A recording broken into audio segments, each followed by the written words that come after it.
So we've talked about edge detection, and we've talked about finding objects in two-dimensional images.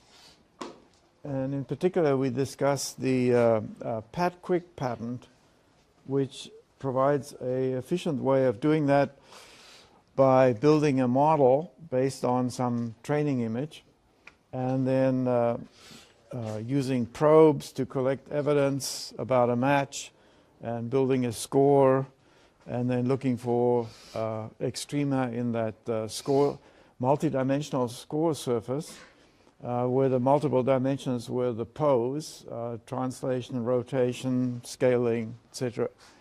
And it was a great improvement over what came before, which was, blob analysis, binary template matching, normalized correlation, Huff transform. Well, now we're going to talk about another pattern in that category of finding things in images. And also here the emphasis is more on inspection. That is, if you read the abstract, it's all about inspection, but actually the pattern also deals with position and orientation. And what's different from the previous one is that the previous one quantized the pose space in order to do a complete search. And this one assumes you've already got a rough idea of where things are, and it's just going to improve them. So there's an incremental adjustment that will give you a very accurate position. And you'll be happy to know we're not going to go through this in as much detail, particularly because quite a bit of it is based on what we've already done. So there it is. This one's called PatMax. And Bill Silver says that was motivated by two ideas. The one was that we're maximizing some kind of energy. It's an iterative approach. It's a least squares approach in a way. And each step, which is called an attraction step in the pattern, improves the fit. And then you stop when the fit is good enough. Or in the preferred embodiment, you stop after 4 steps. So that's the idea here. And the other motivation for using that max was Maxwell. So, he knew about electromagnetics, and his intuition for this approach was based on forces between magnetics, electrostatic components, and in particular dipoles.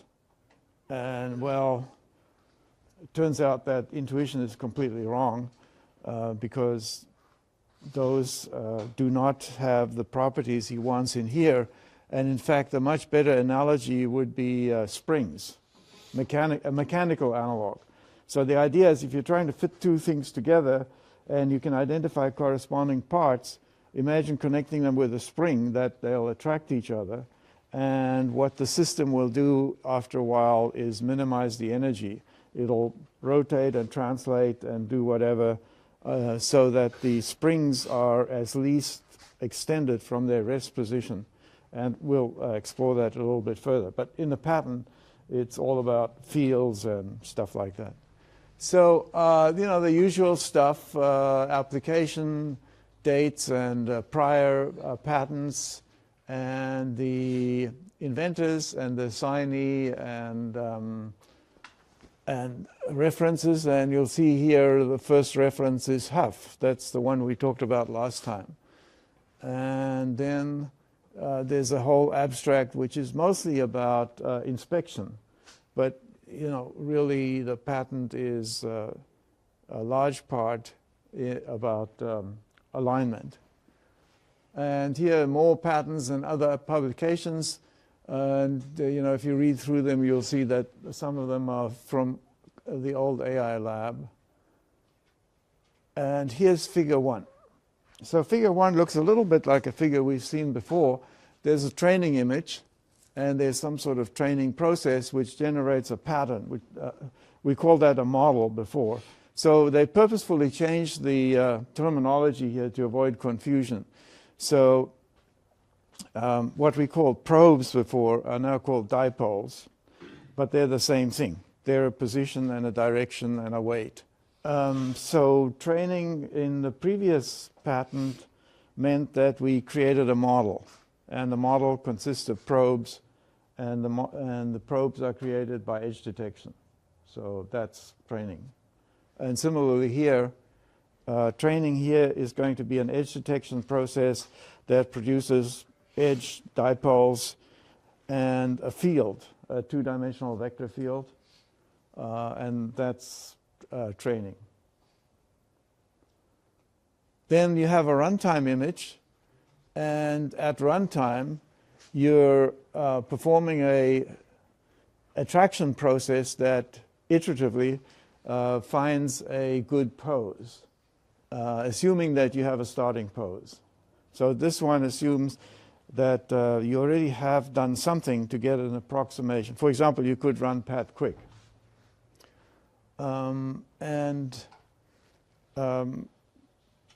Why iterative? Well, because it's formulated as a least squares problem, and if we're lucky, the least squares problem has a closed form solution, and in this course we try and set things up that way. But in the real world, that's typically not the case, and then you solve it iteratively. And so you stop iterations when you think you have a good enough answer. So you have a starting pose and you have the final pose. And there's also a thing called a client map. So little detail.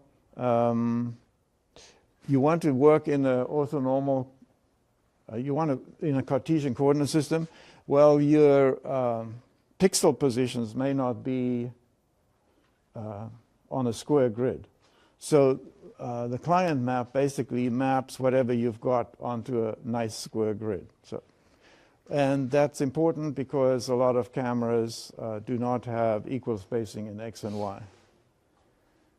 Then there's an RMS error, which you can use to decide whether it's a good fit or not. And since this is about inspection, there are two more measures which you can use to decide whether or not the object is in good shape or not.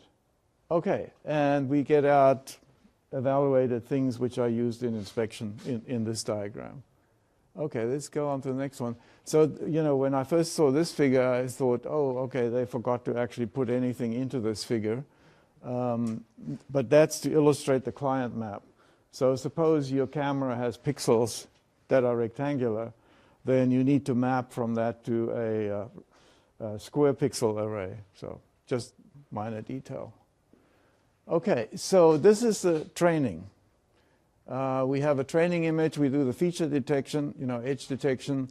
There are a bunch of parameters that control that, such as the resolution you're working at, how far are you going to downsample, and it produces a field dipole list, which are basically the probes that we talked about in the other patent.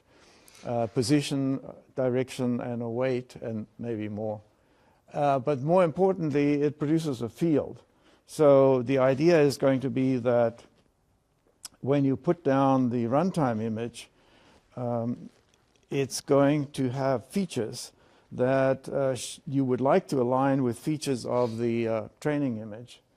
And they are going to be attracted by features of the training image. So you're going to have this vector field, which basically tells you how hard to pull to try and get alignment. And this is going to happen for all of the features. So there are going to be a lot of competing pulls, which hopefully overall produce some coherent result. Like, if your image is over to the right, those field values will be negative and will pull things to the left, some kind of translation. If your image is rotated, then there are going to be field values that have directions that are different in different quadrants, and overall will have a torque that will improve the alignment. So that's the purpose of the field, and that's going to be something that's on the pixel grid. That is going to be, that's new. That wasn't in the previous one. And that also brings up another point, which is that the pose in the previous patent was a mapping from the model to the image, because the model had the probes in it, and you plonk the probes down on the runtime image. Here we're going to go the other way around. We're going to run feature detection on the runtime image and map it back to the field. Why? Well, because mapping a discrete number of things is much cheaper than transforming a whole image. So in the previous case, we didn't want to take the runtime image and, you know, you can rotate it and translate it and make a new image, but of course that's a very expensive process. So instead we took the discrete thing, the model, and we mapped it on top of that. Here we're going the other way. We're having a discrete result, edges from the runtime image, and we're going to map it on top of this field. Now we could, of course, rotate, translate, scale the field, but again, that would be very expensive. So the pose here is the other way around, but the same idea. Mostly translation, rotation, scaling, although they allow for other effects as well. Okay, the part that's new and interesting is how the field is generated, and we'll go into that in some detail. There are many steps, and essentially the idea is to you know, produce something that will draw you towards the alignment where things in the runtime image match up with things in the training image. This should look very familiar. That's, you know, low level. That's our edge detection stuff with some small changes. Left out the chordic thing here. Just assume that you have some sort of Cartesian to polar conversion. And then added parameters that control the process, because in different steps of the computation, you might want to change things like how much you subsample the image, what kind of low-pass filter you use, what method you use for peak detection and interpolation. But other than that, that's just our same old story. Okay, so in the training image, we compute these dipoles, field dipoles they're called. And as I said, they're just really edge fragments. This is the data structure for them. There are flags that tell you whether you're near a corner of the object. There are flags whether it's, the contrast is positive or negative. And there's a gradient direction, and optionally there's a link to the next field dipole. So this has to do with the initialization. So what you do is you have this array which is going to contain the vector field, and the vectors don't cover the whole array. And the reason is that when you get very far away from an edge, it's very unlikely that it really has anything to do with, so, you know, here you've got an edge in the runtime image and there's a edge in the training image that's far away. You know, your belief that those two belong together is reduced when they're far away. So at some point you just cut off and say, forget it. And so there's a part of the vector field which is going to contain these special markers saying, you know, terra incognita, we don't know what's going on here, so don't have that contribute as evidence to the score. And so you start off basically by wiping out the whole array and setting that special value everywhere. So if you don't get to impose a value, that's because you were too far away from an edge. And a lot of this low-level stuff is the same. This you may remember is all about linking them up into chains and then removing the weak chains, short weak chains.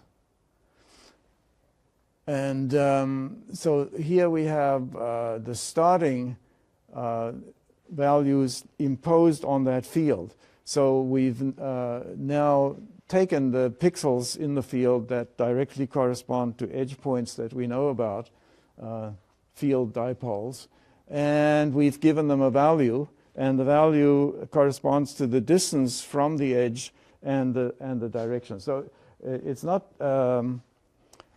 it's not just an array of numbers. There's a direction to them and a length. So each of them is a little 2-vector. And so each of these squares that's been filled in has associated with it one of these field values that tells you how far away you are from the edge. So that's the initialization. And now you have to fill in the rest of it. So for squares that are anywhere near an edge, like within 4 pixels or whatever the threshold is that you pick, you have to somehow figure out how far away they are from the edge. This is very similar to something that's used often in machine vision called a distance map, which is a little simpler. So a distance map is just an array that tells you for every pixel how far away it is from an edge. This is different because you actually give not just the distance, but the direction. But the way you fill it in is very similar. So it's an iterative process. You seed it, you put in the actual edge points, and then you go 1 pixel away, all the pixels that touch a pixel that's already been filled in. And the question then is, well, what value do you put there? Now, if we were using Manhattan distance, where it's just the sum of x and y distances, then you could do this accurately. You can always accurately compute incrementally how far something is away from an edge. But since we're using Euclidean distance, which makes more sense here, that's actually not trivial. And since in addition we're using direction, that makes it more complicated also. So here are examples that explain how you compute it. So up there, there's an edge, 906. And we've already filled in 902, that square. We know the vector that goes over to 906. And now we're looking at the block 900 and saying, okay, what do we fill in here? And we should fill in something because we're touching a pixel that has been filled in, namely 902. And so we can start off with the value in 902 and adjust it. And you can see that there's a bit of geometry there. We can actually figure out what that distance 912 is if we know what the distance 904 is and that angle and so on. I'll bore you the trigonometry, but it's pretty straightforward. Same over there. We have that pixel now touching on a corner, but that's still considered connected.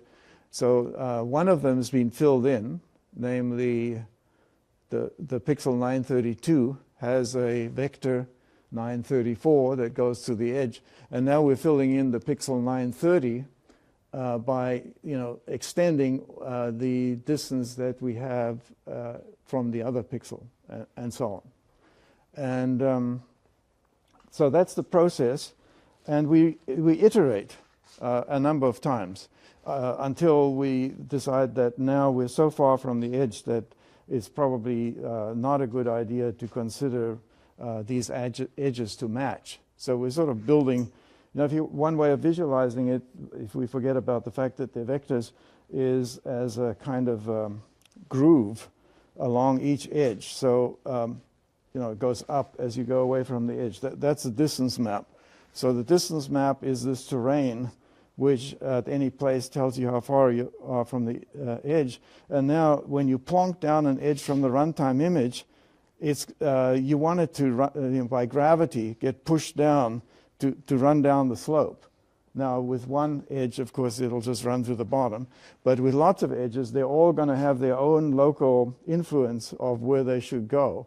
And hopefully it'll be somewhat connected so that you end up with the whole system settling into a lower energy state. And this is just slightly more sophisticated because we actually have a direction, not just a height. And then it gets more interesting when we get to places where there's a collision, where we have information from more than one neighboring pixel. And if they are similar enough, then you can take some kind of weighted average, try and improve the result. It's always noisy, so if you get more than one answer, you can improve things by combining them. But when the angles get too large, then you have to say, well, that's there's a problem. We're at a corner.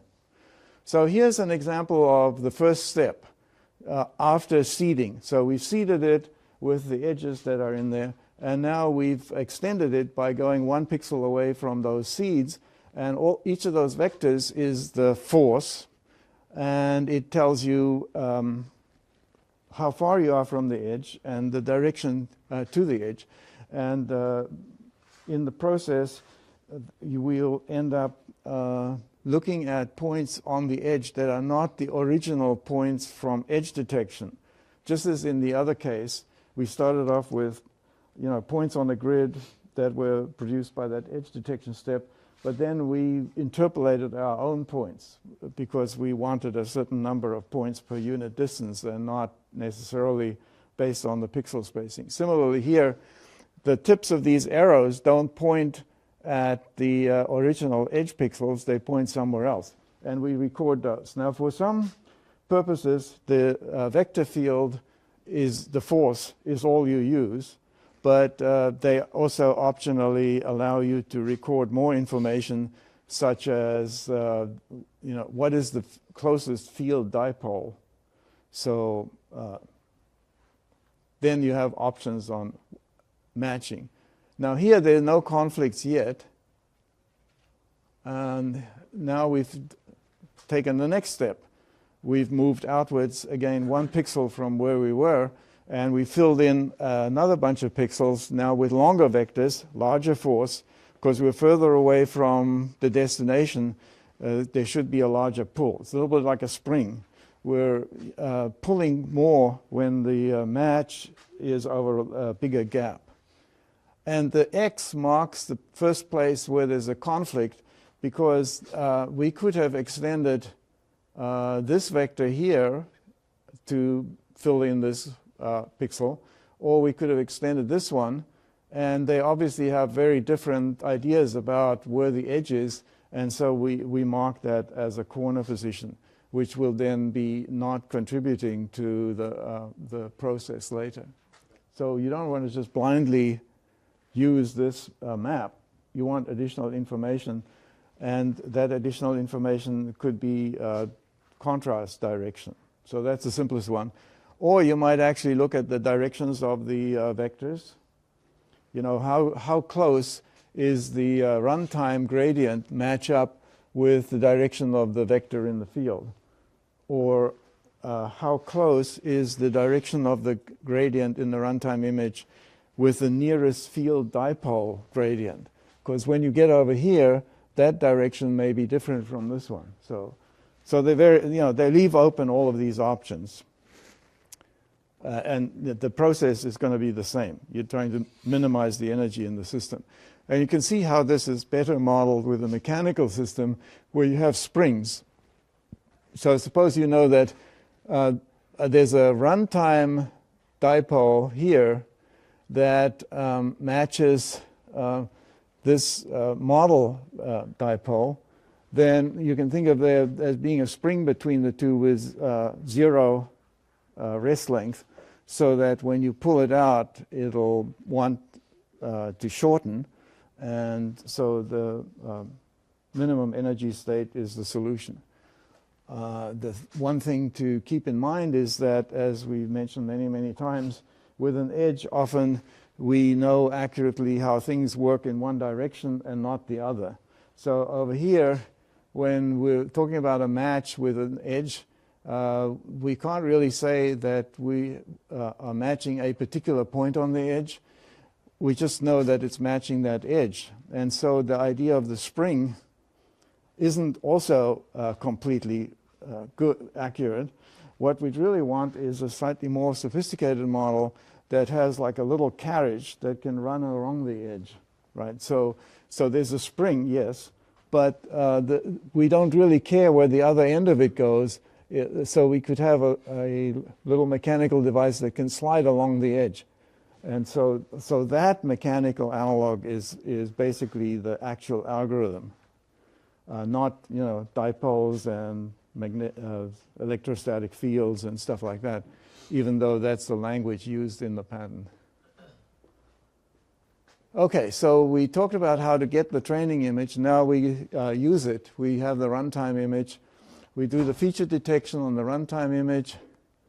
That produces an image dipole list.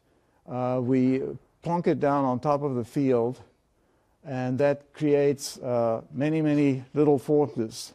One for every feature that we detected, and they are going to adjust the pose. Now, in the simplest case, if we only have translation, it's easy to visualize this. If if the runtime image is off to the right of the model image, it's going to get pulled back to the left because all of the springs are extended to the right. So that's very easy to visualize. If it's rotated, it's a little bit harder to visualize. But again, you're stretching the springs out sort of now tangent to a circle rather than radially. And they're all pulling in the same direction, either clockwise or anti-clockwise. And so the equilibrium position is when you've adjusted, you've let that mechanical system go and adjust itself. We can think of size in a similar way, where if the size is wrong, suppose that the runtime image is bigger than the model image. Well, all of the springs are going to be stretched outwards, and by an amount that increases with radius.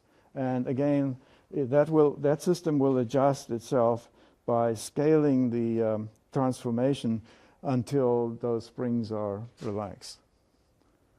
Okay, and I guess in this pattern the emphasis is on what do you do then, and you compute clutter and coverage, which are measures of how good the runtime image matches the model and how good the model matches the runtime image.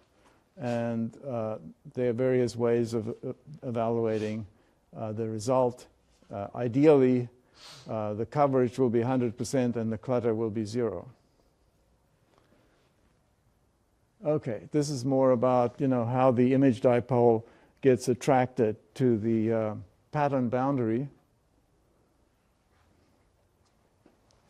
Okay.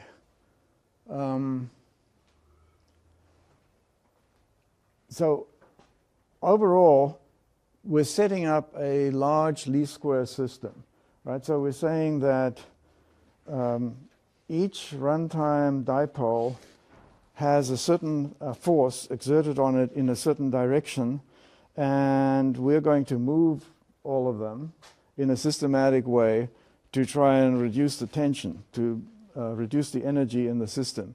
And typically the movement allowed will be translation, rotation, and scaling in this case. So if you write it all out, it's a huge least square system, and there's no closed form solution, but there's a natural way of computing it, which involves a bunch of accumulators. So let's see if we get there. This goes on and on for a long time. Yeah. So this is the accumulator array, which is basically the upper triangle of a symmetric matrix, right?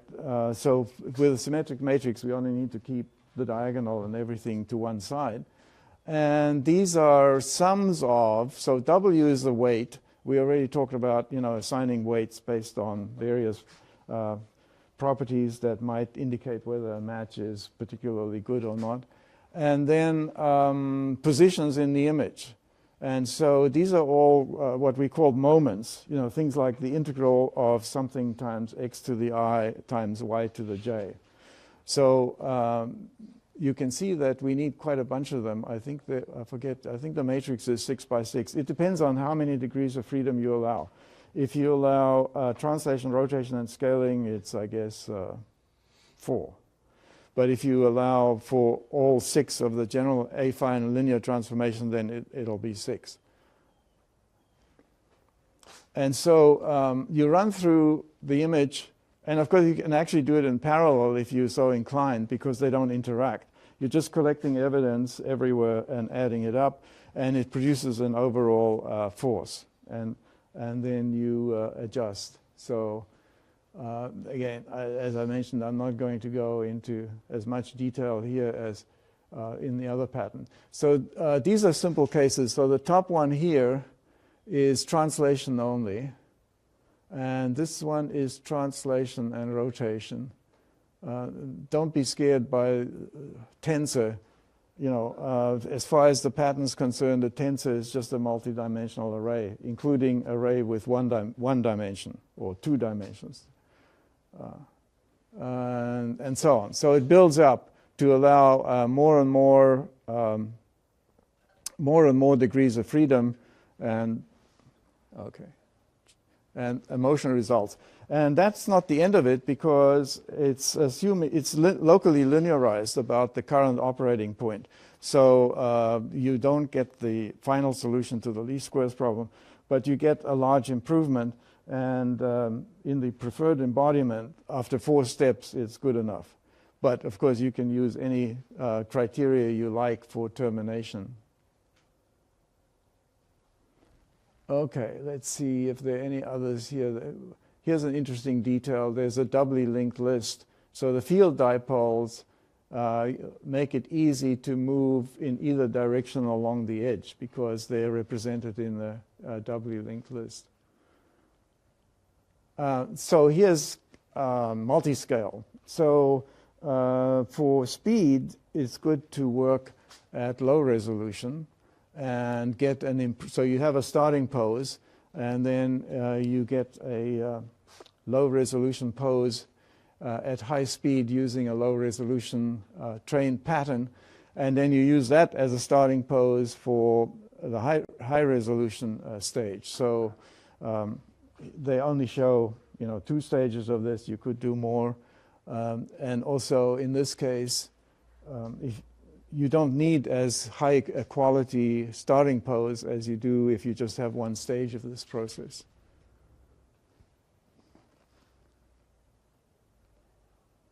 Lots of flow charts. Let's see, was there anything in here I wanted to point out? Of course, this is fun to read, because you're thinking of an image of, I don't know, a printed circuit board or something.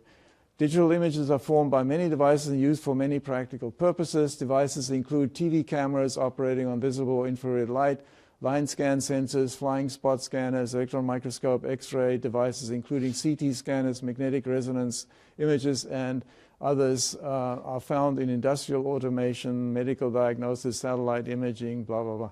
So that's just, the lawyer trying to generalize this as much as possible. So if afterwards you say, oh, but I didn't use it for looking at a conveyor belt, they can say, well, it doesn't say you need to restrict it to that.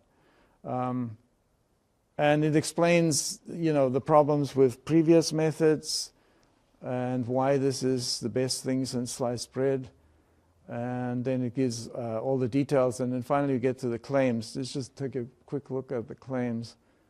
Here we go. What is claimed is a geometric pattern matching method for refining an estimate of a true pose of an object in a runtime image. The method comprising, and then it has these parts, generating a low resolution model pattern, and so on. It's interesting how this first claim doesn't actually say much at all about the method. So it doesn't give details. So it's very broad, and it's likely to be knocked down if there ever was a dispute, right? Because receiving a runtime image, well, just about anything is going to receive a runtime image. Using a low resolution model pattern, blah, blah, blah. Well, multiscale, everyone does multiscale, and so on. So this is very, very general, trying to cover everything, and the downside of it is that if someone ever challenges it, it's probably going to be covered by prior art.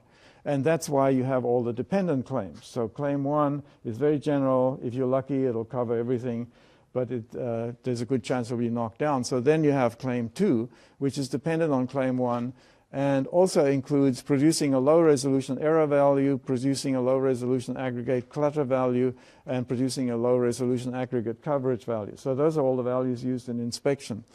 And then, 3 is dependent on 1.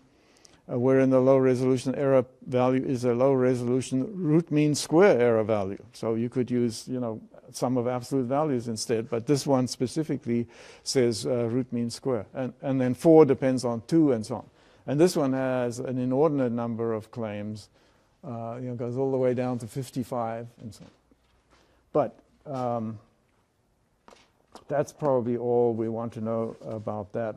Unlike the PatQuick, so PatQuick it searched the complete pose space, admittedly at low resolution, but it searched so it didn't need to have a first guess. This one does require a first guess, and it has a capture range. That is, there's a region in pose space where if you plonk down the initial value somewhere in that region, it will end up giving you the result you want.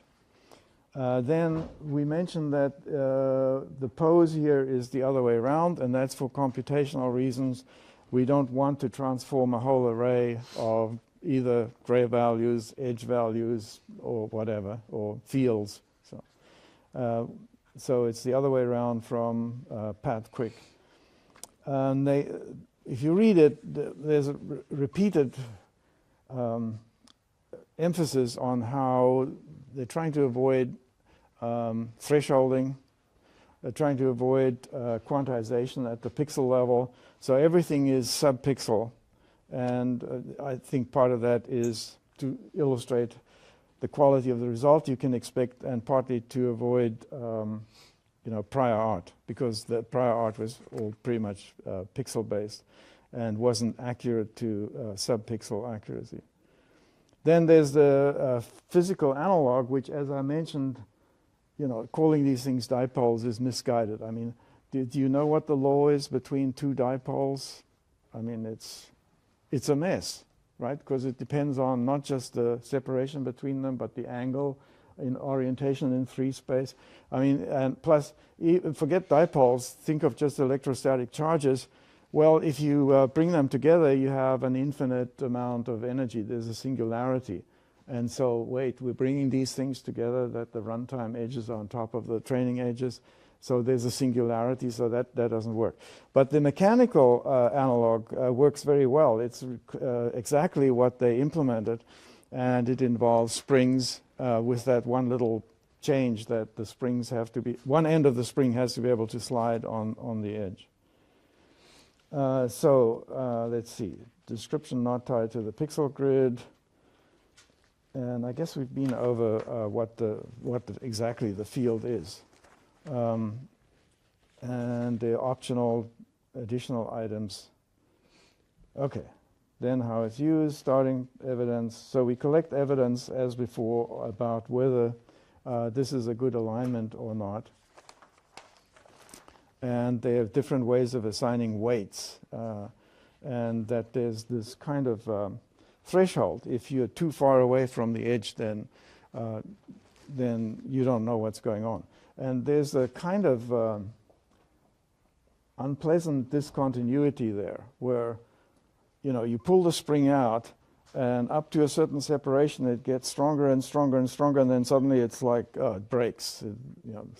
So that is one reason that you can't find a closed form solution, because it's a nonlinear problem. It's not a simple linear least squares problem. And so they don't really address that. There's some argument about fuzzy, some kind of fuzzy logic thing, but it's not really pursued. And apparently, in practice, it's not a big issue. Now, this maximum distance that you allow for the separation should depend on how close you are to the answer. And so it should depend on what stage of the iteration you're at. So as you iterate, you get closer and closer to having the runtime image aligned with the model image. And so at some point, edges should be pretty well aligned, and so you can cut off at a lower value. So the field is a fixed thing, and it has a cutoff. But then during the iteration, you can additionally throw out matches that have too large a distance between the runtime edge and the okay, torques lead to rotation, forces lead to translation. So the matching, the inspection, it's kind of a weird pattern in that the abstract's all about inspection. But then you read the specification, it's all about figuring out what the transformation is. So the inspection part, sort of tagged on at the end, is based on two things. The one are missing features, that is things that are in the trained image that have no match in the runtime image. And on extra features, things that are in the runtime image that are not in the pattern. And depending on what you're doing, one of those two measures will help you decide whether the object passes the inspection or not. There's also the notion of clutter, which are image dipoles with low weight, presumably things due to the background texture and so on. Okay, multiscale, blah, blah, blah, we've seen that. Okay, the only part we really haven't, well, we have sort of gone through it in the diagrams. So let's, which is the generation of the field. Let's talk a little bit about that. And let me start off by talking about the simplified version, where we just have distance. So,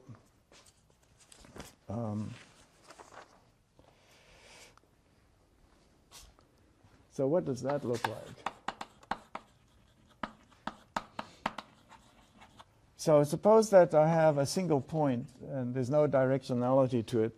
Then the distance field, of course, is just a set of concentric circles. And then suppose that I have a circle. So I have some edge that goes around in a circle. Well, then, of course, the distance field, is just a bunch of circles. Except now we're going inwards as well. Okay, and then if I have an edge,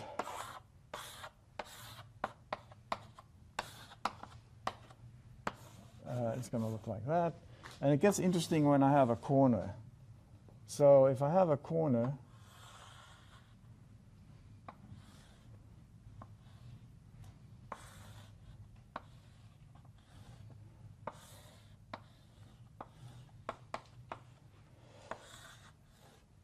and then on the interior,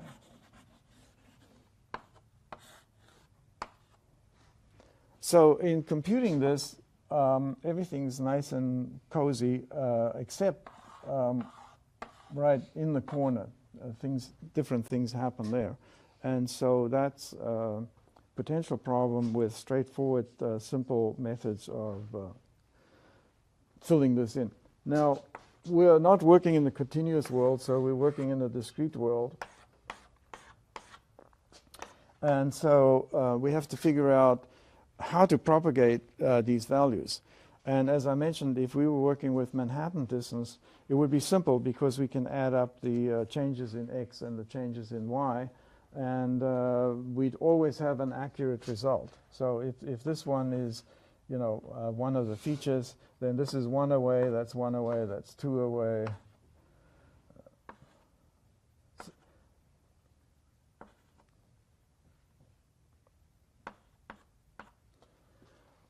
So Manhattan distance is very easy.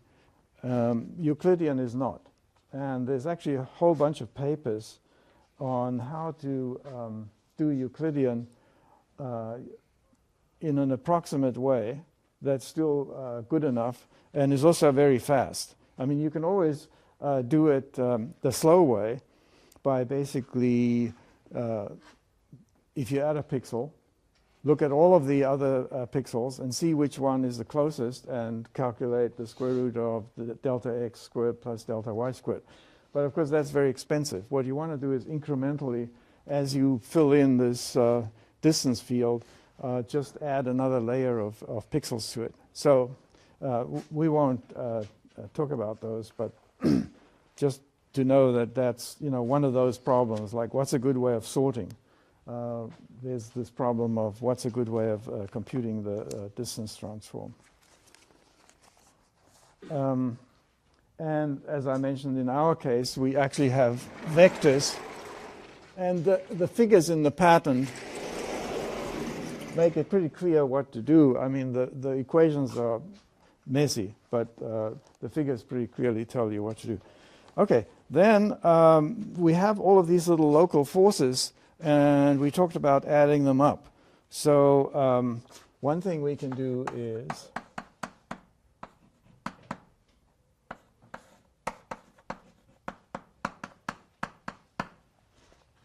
so the FIs are forces at individual dipoles in the runtime image, and the WIs are weights. And the weights can be all sorts of things according to the pattern. They can be predefined.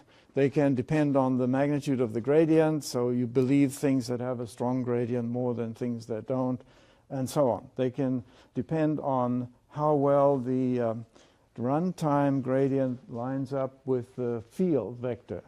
They can depend on how well the runtime gradient lines up with the nearest field dipole, and so on. So there are lots of versions, but in general, you want to do something like this. And so that's pretty obvious. We're basically just taking a weighted sum of these forces. And this is going to provide the translation. So we move the alignment based on that. And then what about rotation? Well, very similar. We just take a torque around some center.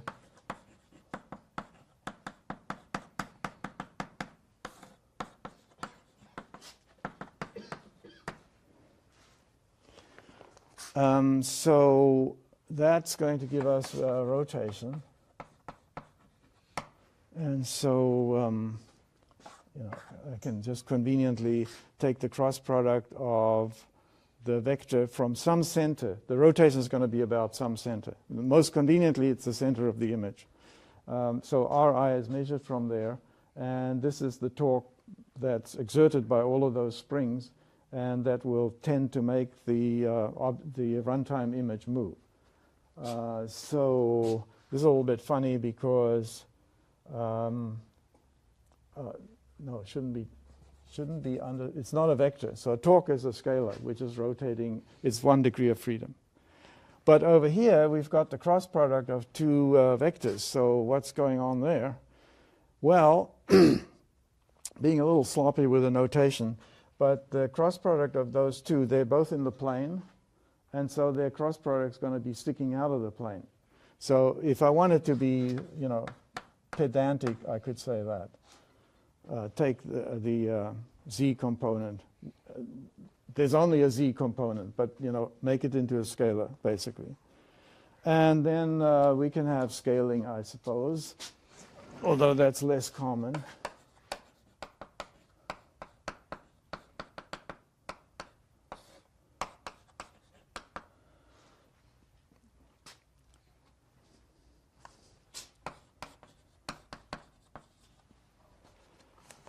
So that's, if you want to reference the pattern, I guess that's figure 21 and 22. And may the force be with you. Sorry, couldn't resist that. So, okay, nearest boundary point, alignment, energy minimization. Yeah, we found it. Okay. So we'll have a couple of little sidebars here. One of them is distance to a line. And we already mentioned that, but since it comes up so much, I want to go over that again. It depends, of course, on your notation for a line. So once again, let me propagandize my favorite.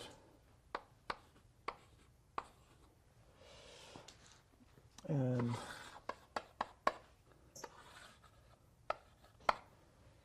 okay, so first of all,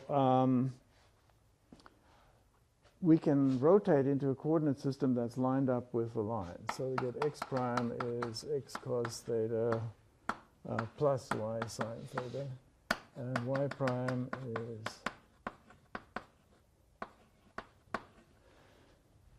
So that's step one. And then step two is, let's move the origin to there. So call this x double prime and y double prime.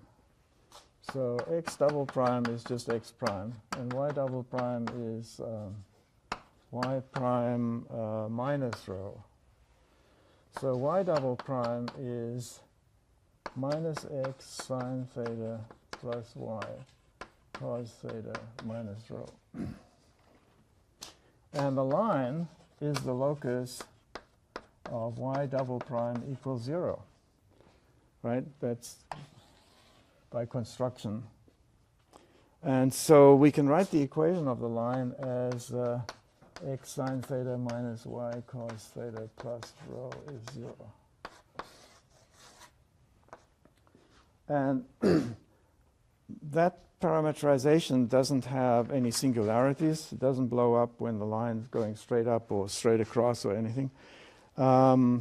It's not redundant. It has two parameters, rho and theta, which is what you need because the family of lines in the plane is a two-parameter family. And it's pretty handy. For example, suppose that we want to do some line fitting. So suppose in our image we have a bunch of edge points, and we're trying to find, with high accuracy, a line that fits them very well. So what we could do is minimize sigma of the distance squared. So now what are parameters? Rho and theta. Okay, right, because by using this notation, you know, this is the distance, well, or maybe negative, but we're taking the square, so who cares?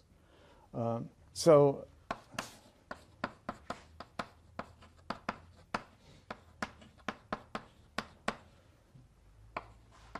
of course, it's a calculus problem, so we take the derivative and set it equal to 0, and let's start with d rho. Well, then we're going to get 2 times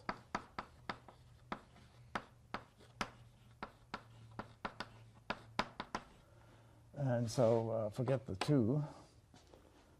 And now the sine theta we can bring outside the summation. Sine theta sigma x minus cos theta sigma yi plus rho sigma 1. And if we have n points, we can divide through by n, and then we get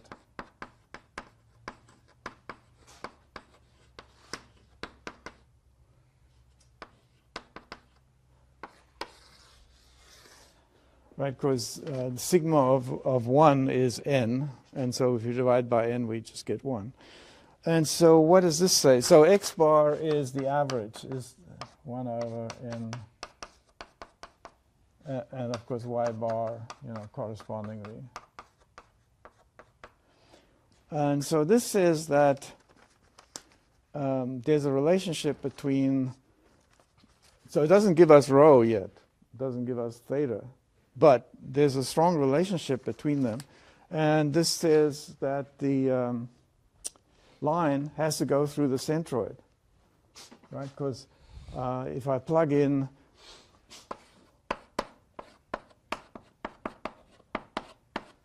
the coordinates of the centroid, x bar, y bar, I get 0. And that's the definition of points on the line. So the centroid's on the line. So at that point, I might do a sensible thing of moving all my coordinates to the centroid. Right, sort of, I know that's going to be an important point, so I can subtract that out. And then if I, so I'm still trying to minimize this thing here.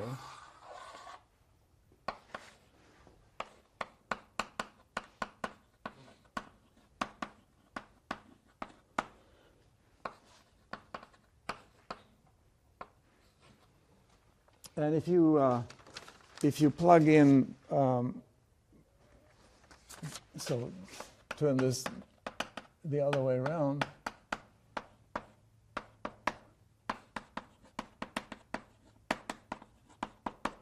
Okay, so now I go into this equation and I plug in for xi and yi, I plug in these expressions. Then it turns out that the centroid cancels out, right? Because we have this property. We're going to get x bar sine theta minus y bar cosine theta plus rho, and we know that's 0, so we can get rid of that. Okay, so now we're ready to do the final step, which is to take the derivative with respect to theta and set that equal to 0. And let's see. After we gather terms,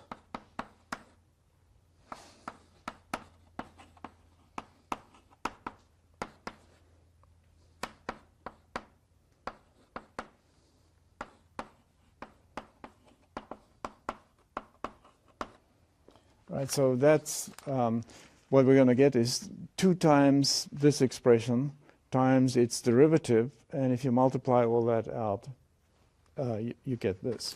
And, well, that's going to, so what's this? This is 1/2 sine 2 theta, and this, of course, is cos 2 theta. So I have an expression that involves sine of twice the angle and cosine of twice the angle. So basically you can do an a tan 2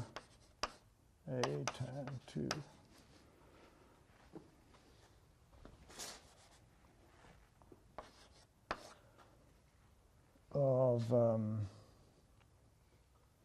okay, so that's the sine, so that's going to be this one. 2 times sigma xi yi, comma, sigma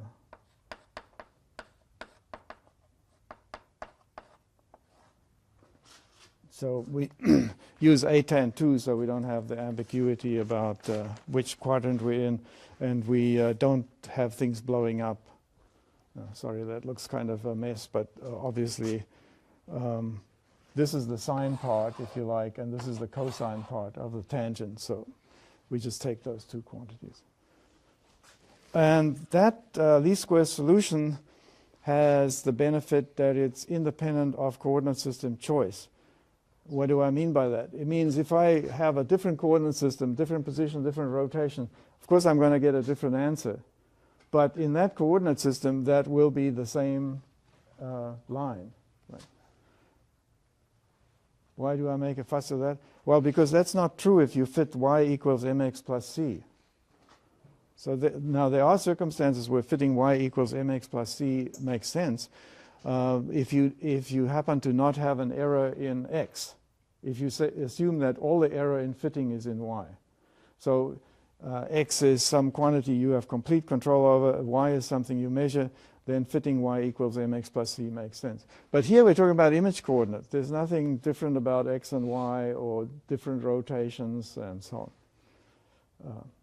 Okay, so that's a method that could be used, for example, in some of the patent work we've talked about, where we're dealing with edges and we're trying to combine short edge fragments into longer edge fragments. Okay, so let's look at why don't we look at another patent? So the last one in this series is again kind of a subsidiary deal. It's it has to do with the multiscale business. Namely, how do we efficiently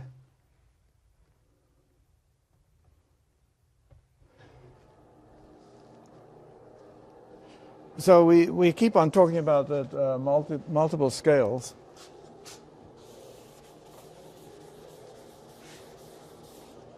But how do we efficiently do that? Because potentially the computation is very expensive. Okay, so let's...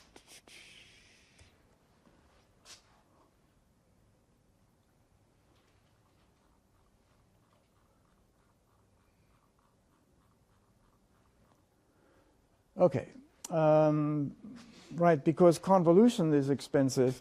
If we have a picture with n pixels and we have a kernel with m pixels, then computing the convolution is something the order of n times m. So, with 10 million pixels or whatever, if your kernel is reasonably large, it's going to take a very long time. So there's a lot of interest in finding shortcuts, finding tricks that make that job easier. And here's one. So again, the last one we're going to look at from Bill Silver at Cognex. And this is about basically efficiently computing filters for doing multiscale. And so the picture here is nth order piecewise polynomial kernel. So the trick here is we're going to approximate whatever kernel you like with something that's a spline, piecewise polynomial. And it's an nth order spline. And we then take the n plus first difference. So if you think about it, each of those pieces is nth order polynomial. And if you take the n plus first derivative, you get what? Take a second order polynomial, take the second derivative, you get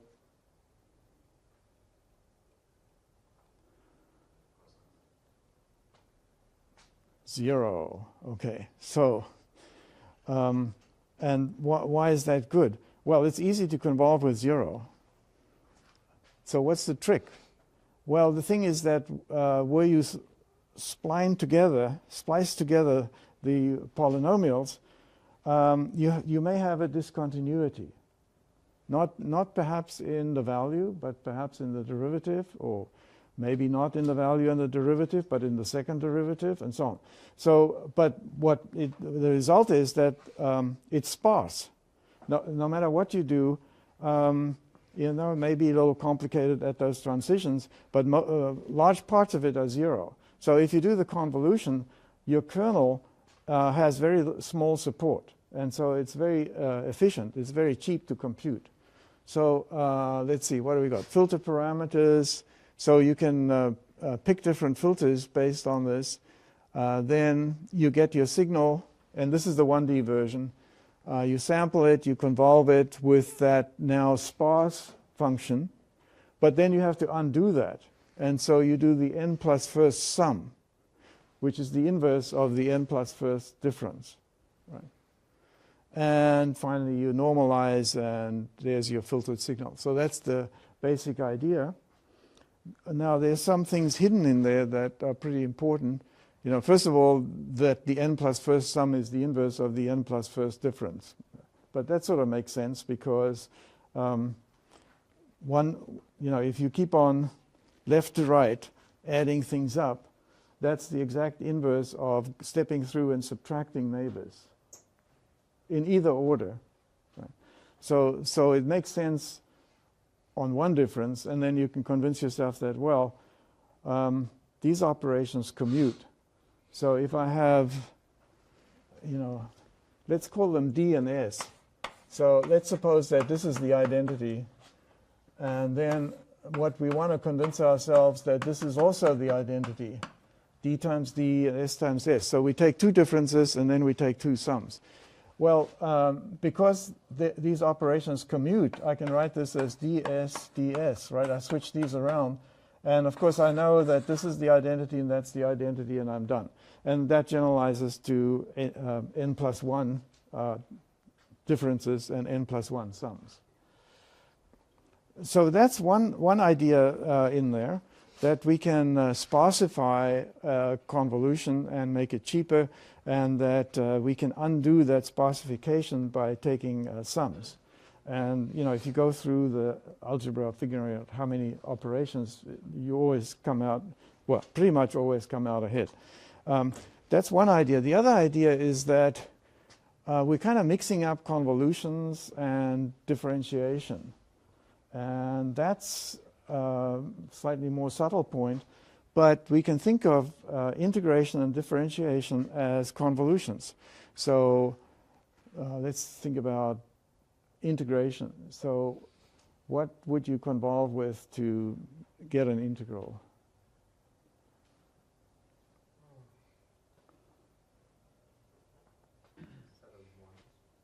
A set of ones, right? But all the way from minus infinity to plus infinity, or? So, when we compute the integral, so we have f of x, and we want the integral of f of x at some particular place, let's say x prime. Then we're integrating from minus infinity up to x prime. And we're ignoring the rest of f of x. So that's a little bit like taking a step function, multiplying by a step function. Well, flipped, right? Because we're multiplying by this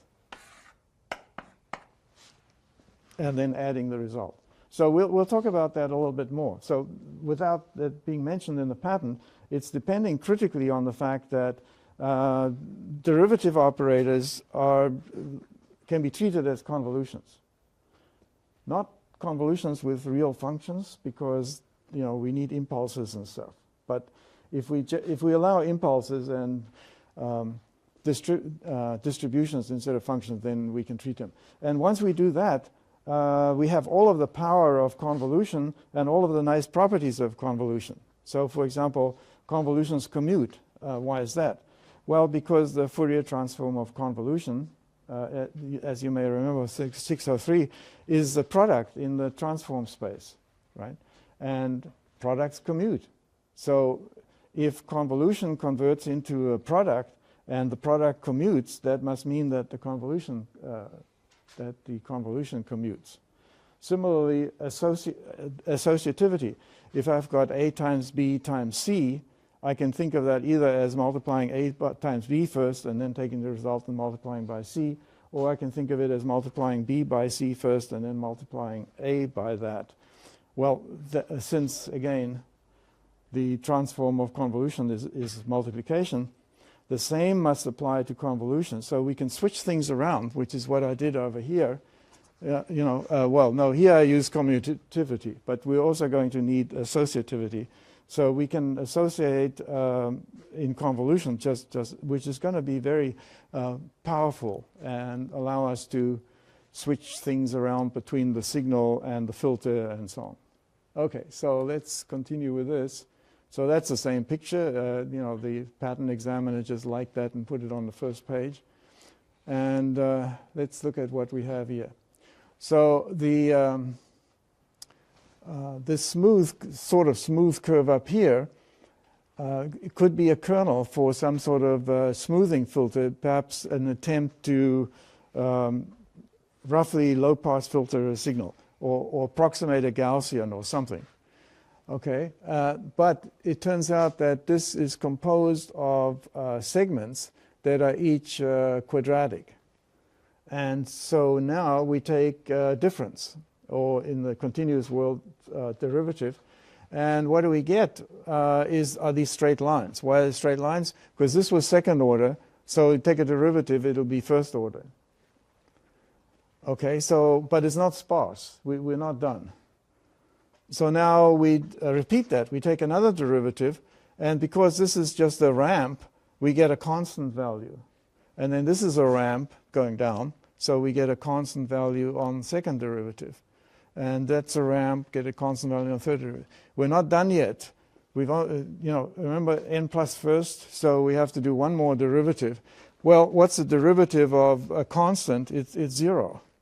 So all along these long stretches, potentially, this is, in order to fit into the figure, they've made it relatively compact.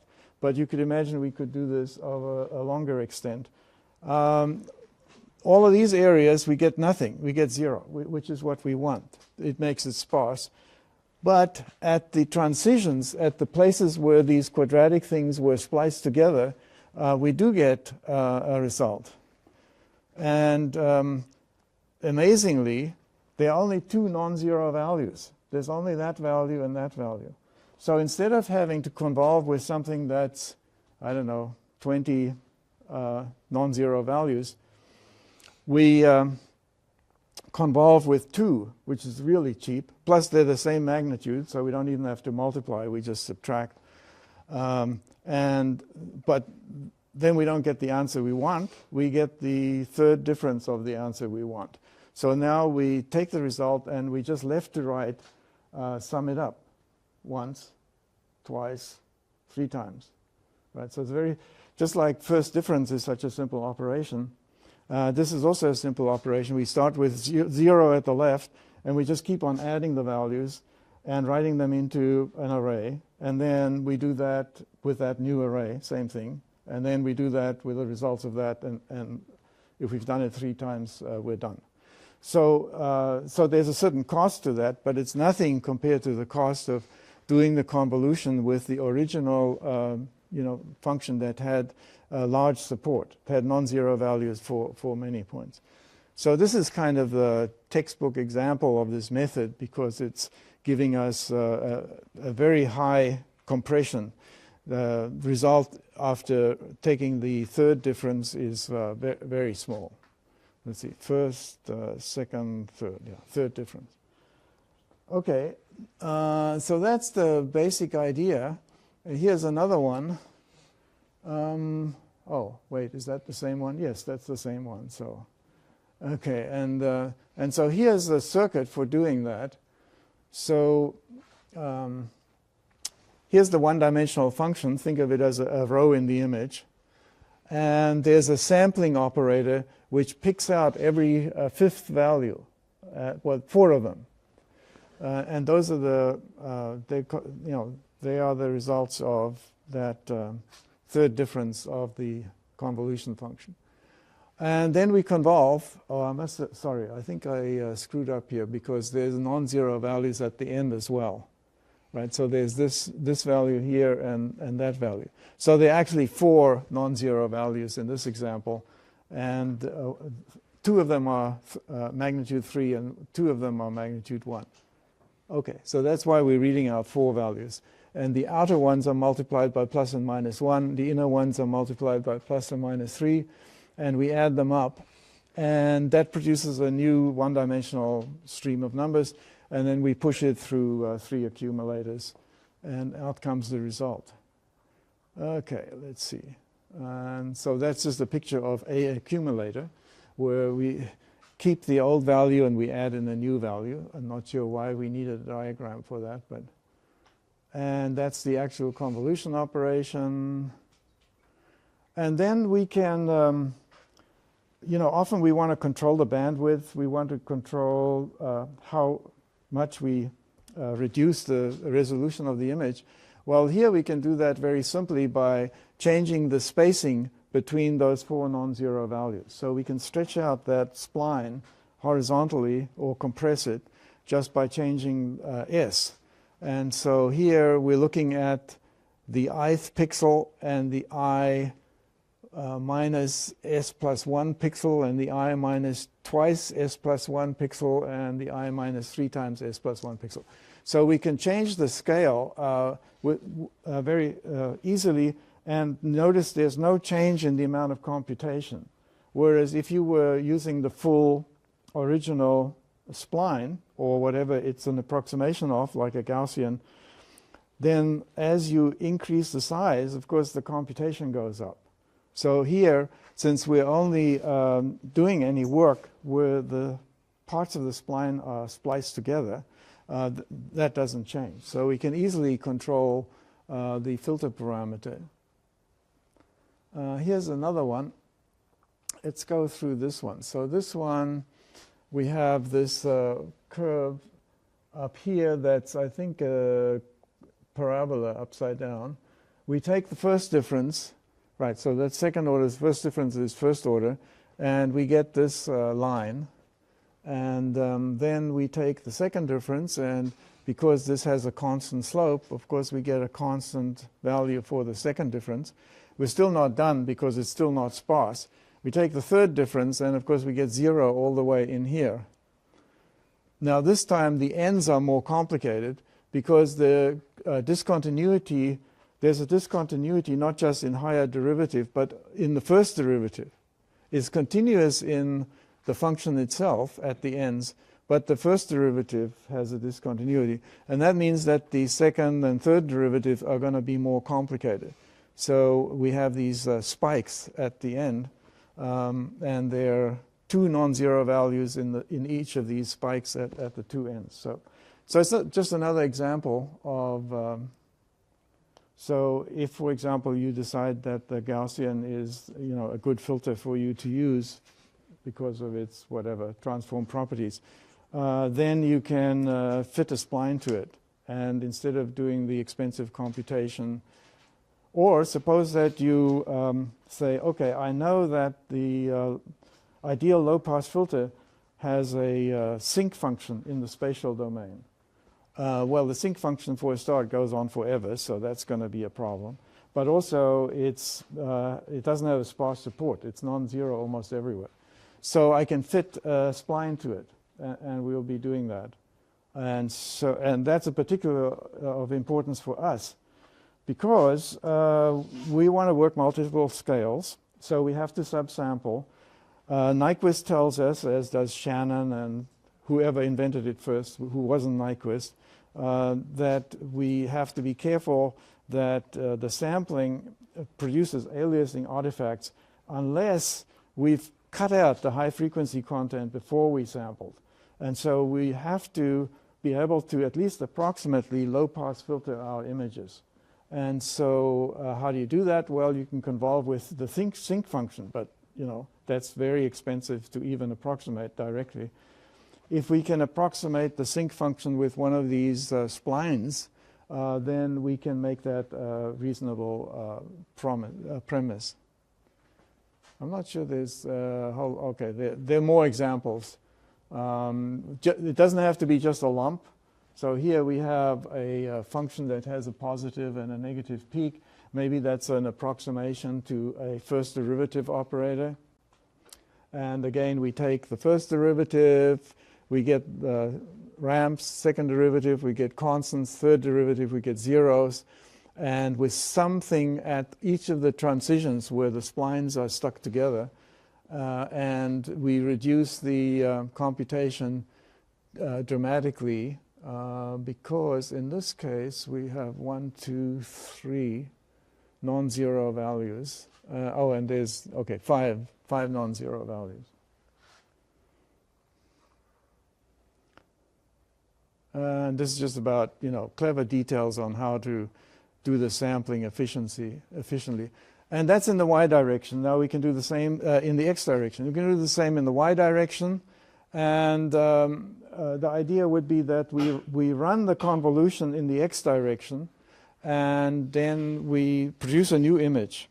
And then we run the convolution in the y direction and produce the final result. That's one way to proceed.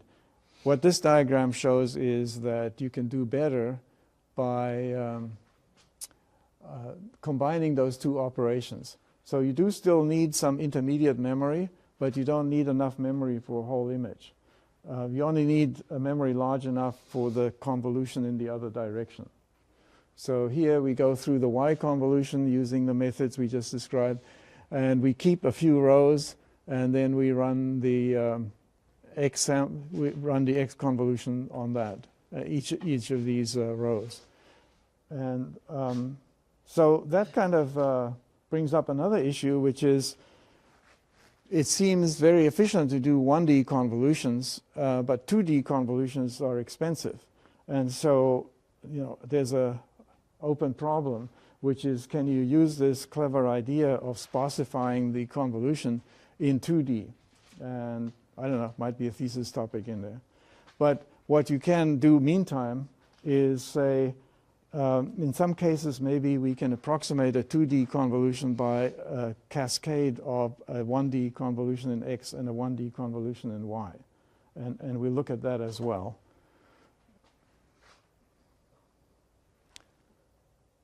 Okay, and it goes into, why this is important. Talks about the canny edge operator and other edge operators and multiscale and blah, blah, blah. So this is much shorter than the other patterns, but it's pretty much just using what I described. Just for fun, let's look at the claims. A method for digitally processing a one-dimensional signal, the method comprising convolving the one-dimensional signal with a function that is the n plus first difference of an nth order discrete piecewise polynomial kernel so as to provide a second one-dimensional digital signal, n being at least 2, and so on. And then perform discrete integration n plus 1 times to produce the final result. So, okay, so that's, there's some sort of things we need to fill in there that we haven't talked about. But what... You may be wondering why I brought this. So this is a calcite crystal, please don't drop, which is almost optical quality. And I got this in one of those crystal shops. You know how crystals work on your mind. You buy this and you become famous or rich or something. No. But this is used in optics. And the reason is that it's birefringent. If you look through it at some surface, you will see 2 copies of the picture. And why are there 2 copies? Well, as you know, materials have refractive index, which causes light rays to be deflected by Snell's law. Well, this material is unusual in that it has 2 refractive indices depending on the polarization. So since light in the room is sort of randomly polarized, there are both types around. Both are deflected, but by different degrees, so you get 2 copies of everything as you move the crystal. So why is that relevant? Well, that's a trick that's used in cameras. So in cameras, we have a problem with aliasing because we're sampling and we can't guarantee that the image has been low-pass filtered. And so one of the tricks that's used is to have a very, very thin layer of this material which causes 2 copies of the image to appear very close together, 2 microns apart. And that's not a perfect low-pass filter, but it suppresses higher frequency content. And together with other items, it's overall makes the sampling better. Now, if you are willing to pay and take a chance, you can send your fancy schmancy digital SLR camera to a place that will remove this filter because, geez, it's removing my high frequency content. I want higher resolution. And yes, you do that, and your camera has apparently higher resolution, but then heaven forbid you look at something like your jersey pullover or something with a fine pattern on it, and all of a sudden you'll see all this interference, moire patterns. So yes, it's cutting high frequency content, but there's a good reason for cutting the high frequency content. And for example, when you're brought in front of a television camera, in the old days they used to tell you not to wear a striped tie or to wear a dress that has narrow, closely spaced stripes, because you're going to end up not just with aliasing of the kind we usually see, but it's going to mess up with the color as well. So you're going to get funny colored stripes and so on. And since then, they've improved the low-pass filtering before sampling so that it's not such a big issue anymore. But you can find a lot of videos of lectures at MIT where someone didn't pay attention to this, and you, instead of watching what's going on, you're watching the person's shirt change colors and shapes. So okay. So anyway, we'll talk about that next time, about what has to be done in the camera to suppress these aliasing effects, and that's the material that we use there.